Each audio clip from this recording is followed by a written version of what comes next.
क्या आप अपनी ज़िंदगी में मनचाही परिस्थिति को प्राप्त नहीं कर पा रहे हैं?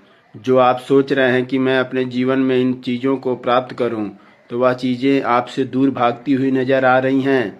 तो ऐसा इसलिए हो रहा है कि आपके माइंड की फ्रीक्वेंसी उस लेवल पे नहीं हो रही है कि आप उन चीज़ों को प्राप्त कर पाएँ। आप जब तक अपने माइंड की फ्रीक्वेंसी को उसके अनुसार अलाइन नहीं करेंगे, वह वस्तुएं आपके जीवन में प्राप्त नहीं होंगी। यदि आप चाहते हैं कि यह वस्तुएं, आपकी इच्छित परिस्थिति आपके जीवन में आए, तो सबसे पहले आपके माइंड को बदलना पड़ेगा, माइंड सेट को चेंज करना पड़ेगा, माइंड वाइब्रेशन को बढ़ाना पड़ेगा।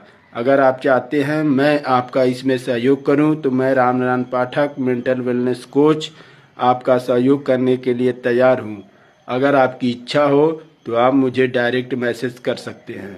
Thank you.